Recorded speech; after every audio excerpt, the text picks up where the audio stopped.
who doesn't love Little Debbie cakes, and especially Little Debbie Christmas tree cakes? So, what we're making today is Little Debbie Christmas tree cake pops, or balls, or whatever you want to call them. So we are going to actually use Little Debbie Christmas tree cakes, or in this case, Little Debbie birthday cakes, because I can't find the Christmas tree cakes in any store right now. They are completely sold out. But the good thing is that they all taste the same, so you can use any Little Debbie cakes that you want. They're going to get mashed up and mixed in anyway, so it really doesn't matter. And with that said, the first ingredient is our Little Debbie cakes. We're using the birthday cakes, but you can use zebra cakes, you can use the unicorn cakes. I don't know, I've seen a whole bunch of different kinds, but we are going to use the birthday cakes. The next thing we need is a bar of cream cheese. The next thing that we are going to need is white vanilla flavored melting chocolate. Now these come in a variety of different brands. It just kind of depends on where you get them.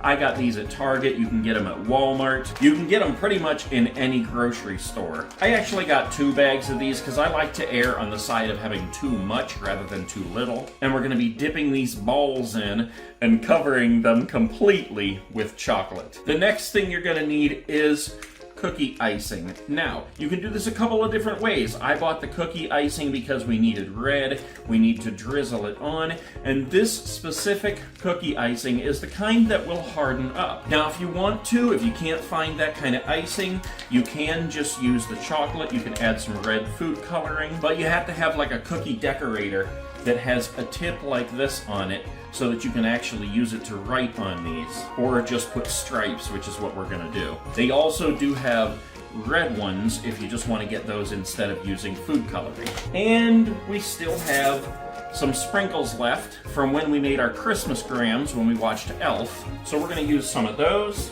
And if you watched that Elf episode, then you will remember that we melt our chocolate. Now I'm going to use this, which I picked up at Walmart. I believe it was $25. I've used this in several of these snacks that we've made. It's just very easy to just pour the chocolate in there and let it heat up and melt. But if you don't have one of those and you don't want to spend the money on it, you can simply use a bowl that you can use in the microwave. Pour your chocolate in the bowl, stick it in the microwave for 30 seconds, take it out, stir it up, 30 seconds more, take it out, stir it up.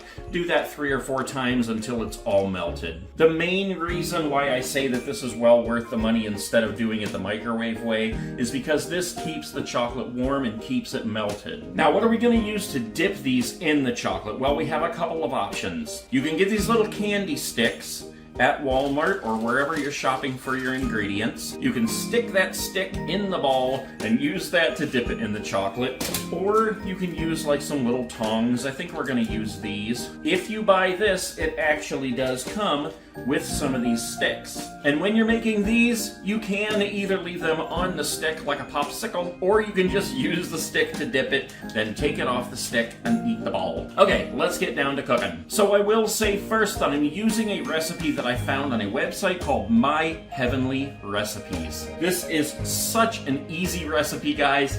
Anybody can do it. We're basically going to take the birthday cakes, crumble them up, mash them up, and mix them with the cream cheese, form them into little balls, stick them in the fridge for a little bit so they don't fall apart as soon as you try to grab them with the tongers, dip them in the chocolate, put them on some parchment paper and let them dry, then use your cookie icing and drizzle across those just like it is on the Christmas tree cakes, and take some green sugar and sprinkle that on just like it is on the Christmas tree cakes as well. Now the recipe calls for 10 Christmas tree cakes. These are shaped a little bit different than the Christmas tree cakes. These are just like bars. So we're probably gonna use most of these. I got 2 boxes just to be safe, plus they're delicious, so I can sneak one out and eat it.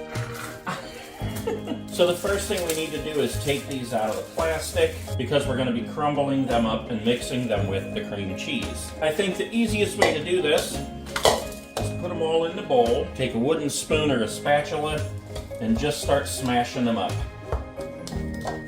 There we go. Man, does that smell good. Next, we're going to take the entire block of cream cheese, and you need to leave this sitting out for a few hours before we do this because it needs to soften up. It needs to be at room temperature. You can see how soft it is because we need to easily mix it in with our Christmas tree cakes. There we go. The easiest way to do this is just to smash it together rather than trying to mix it. I'm not gonna lie, it takes some muscle to do it because you're smashing those cakes into the cream cheese. So this is how you want it to look when you're done smashing all of that together. Okay, so the next thing we gotta do is take out a pan, put a piece of parchment paper on it, and then we're going to use an ice cream scoop to scoop this into little balls. Probably the easiest way to do it. You can just use a regular spoon too. Take a little ball, roll it around and form it, and there you go. Set it right on your tray. And we're going to do that as many times as we need to make as many balls out of this batter as we can. And there we go, we got just over 2 dozen of those. And before we can dip these, we need to put them in the fridge for a little while so they can harden up a little bit. So we're gonna put them in here for a couple hours. Meanwhile, I'll prepare our chocolate for melting, and in about 2 hours, we'll come back and see how those are doing. And it's been about 3 hours now. Yeah, those feel nice and firm. We'll set them down over here and get our chocolate prepared. So as I said, we're going to use our Wilton chocolate melter right here. It's plugged in. We're going to turn it up all the way. And then we are going to add 1 bag, maybe even both bags. Just depends on how much there is. We do have 2 dozen of these to dip. So I think we're going to go ahead and use both bags. So I think we're just going to do these as little balls you can pick up and throw in your mouth and eat.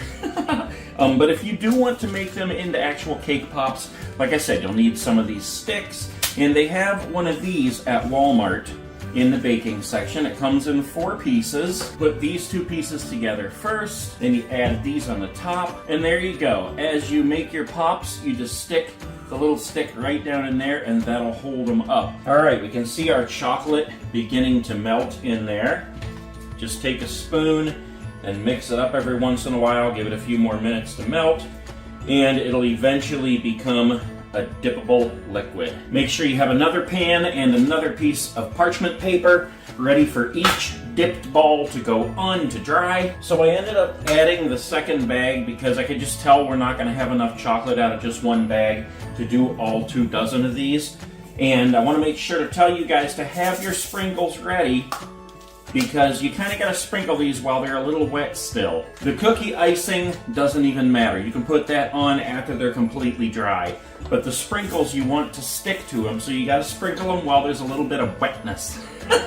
So while this is melting, you do want to keep stirring it. Not continuously. You can take a minute away from it, just let it get really hot. But the chocolate will kind of lump together, so you have to make sure that you keep stirring it in order to keep it melting. We're just about ready here. I'm just going to turn the camera down here onto what we're doing, and you can enjoy the dipping of the balls.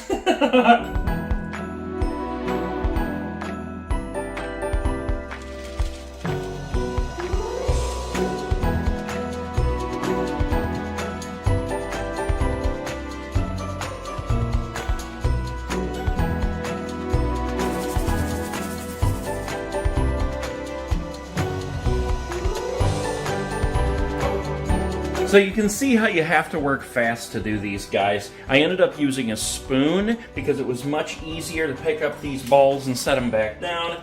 This thing would get stuck on them, and then it would leave parts that didn't have any candy on them. So spoon for the win. And these are our Christmas tree cake balls so far.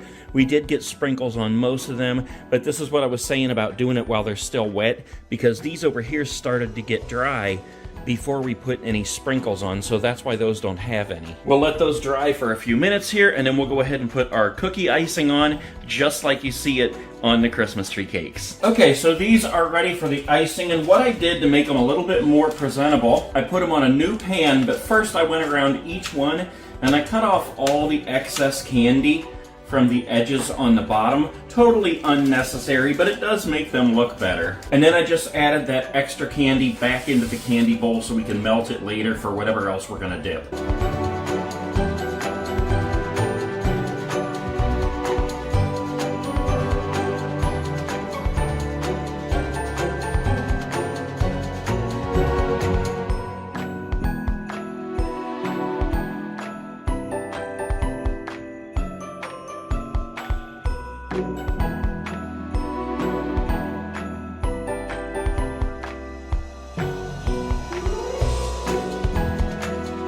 All right, that worked out pretty good. Much better than I thought it was going to, actually. Because this icing is the kind that wants to, like, settle, and then it has to set.